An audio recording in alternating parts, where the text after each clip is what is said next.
Greetings and good evening to the Cornelia Street Cafe in Exile.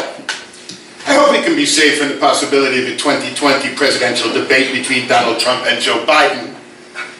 We should not have to listen to debate about good groping with emotional intent and bad groping with sexual intent.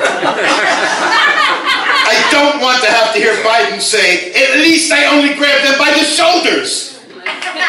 I'm hoping Biden reconsiders his presidential aspirations and announces that he's dropping out of the race to spend more time with his family groping his grandchildren.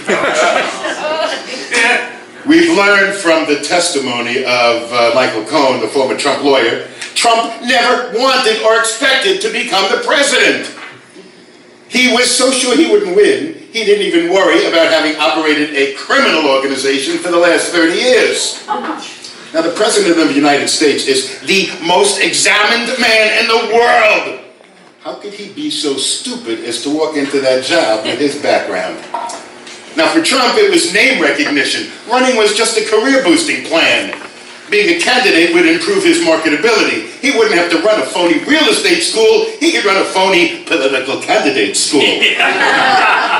He was running for office to promote himself, and the prize he won will be his undoing. The people have looked behind the curtains and seen who he was. Well, the people outside of New York, we already looked behind the curtain. Now he is hated and reviled, and no one wants his name on their building. So the residents on the West Side Trump project sued to have the name removed, claiming it was lowering the value of their apartments. Now the only people who would look admiringly at Trump and his products will be his red hat wearing cult followers. They can't afford his apartments, they can't stay at his resorts, buy his steaks or his ties, and they can only afford his damned red hats. Good. The presidency is not a career boost he anticipated. The presidency is not a rich kid's toy or a thing to advance your brand recognition. And I hope he has years, perhaps in jail, to regret having ever thought of the presidency as a career boosting scheme. Think of how much better the entire world would have been if instead of coming down the escalator in Trump Tower to announce his candidacy, Trump had come down with a bandage on his head and some bruises on his face. If instead of announcing he was running for the presidency, he could have just announced he'd been attacked by a couple of Mexicans. Jussie Smollett thought that would be a good career booster.